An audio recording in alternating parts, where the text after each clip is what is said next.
নমস্কার, আমি অনির্বাণ সেন চৌধুরী আর আপনারা দেখছেন নিউজ জেন বাংলা। কৃষি ফসলের ন্যূনতম সহায়ক মূল্য নির্ধারণের দাবিতে পথ অবরোধ করল সারা ভারত কৃষক সভার তরফ থেকে। জেনে নেব বিস্তারিত, সঙ্গে থাকুন। আলুর ন্যূনতম 13 টাকা কিলো দরে ক্রয় রপ্তানির ব্যবস্থা ও কৃষি ফসলের ন্যূনতম সহায়ক মূল্য নির্ধারণের দাবিতে দিনহাটা শহরের পাঁচমাথা মোড়ে পথ অবরোধ করল সারা ভারত কৃষক সভা। সংগঠনের পক্ষ থেকে শুক্রবার দুপুর 1টা নাগাদ দিনহাটা 1 ও 2 নম্বর কমিটির ডাকে আয়োজিত এই বিক্ষোভে সংগঠনের দাবি, সরকারকে আলুর ন্যূনতম মূল্য নিশ্চিত করতে হবে, রাজ্যের হিমঘরগুলিতে 30% স্থান সংরক্ষিত রাখতে হবে, ভুট্টার সহায়ক মূল্য 2600 টাকা করতে হবে এবং আলুর রপ্তানি ব্যবস্থা চালু করতে হবে।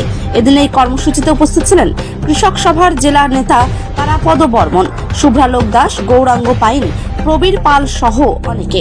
টাকা বাড়ি ঘর আলু দাম নিয়ে আবার একই কথা কৃষক সভা রাজ্য সরকারকে জিজ্ঞেস করবেন, আজকে কেন্দ্র দেয় না তো দেয় না, তোরা এত দিল্লি যাওয়া আসা করেন, এত সুপ্রিম কোর্ট তোমার ঘরে ঢাকা, তা কেন্দ্রীয় সরকারের বিরুদ্ধে সুপ্রিম কোর্টে একটা নালিশ করলেন না কেন? সীমিত যে যুক্তরাষ্ট্রীয় দেশের মধ্যে পর্যাপ্ত আলু রাজ্যের থেকে রাজস্ব যেমন সংগ্রহ করে দিল্লি নিয়ে যায়, 1 লক্ষ তেমনি দিল্লিরও কর্তব্য হচ্ছে রাজ্যে এবং কেন্দ্রীয় সরকারের যে সমস্ত প্রকল্প আছে তার বাস্তবায়নের ক্ষেত্রে প্রয়োজনীয় অর্থ তারা সরবরাহ করবে। মনের বাইরে কোথাও যেতে দিচ্ছে তাই সেই প্রয়োজনীয় অর্থ সরবরাহ করছে না।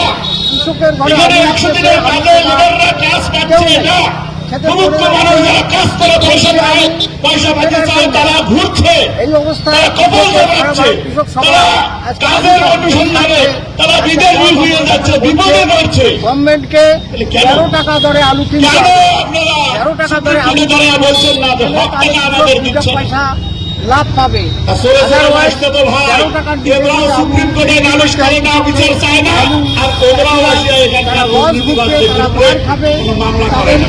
কৃষি কাজ করে কোনো লাভ হবে না।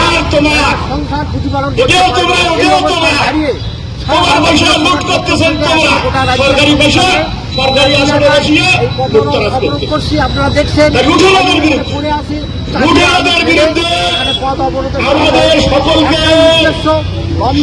নিয়ে আসতে হবে, বলতে চাই অবিলম্বে 13 টাকা দরে আলু কিনে কি আন্দোলন ছাড়া কোনো বাদ আছে বলেন? কোনো বাদ আছে? দ্বিতীয়ত ভুট্টা চাষ আন্দোলনের নামা ছাড়া আমাদের সাথে বিকল্প কোনো বাদ আমরা আছে? বলছি যে আমরা কি অনাহারে মরবার জন্য বা কর্মসংস্থানহীন অবস্থায় মরবার জন্য পৃথিবীতে জন্মগ্রহণ করছি? বাঁচার অধিকার আমাদের নাই।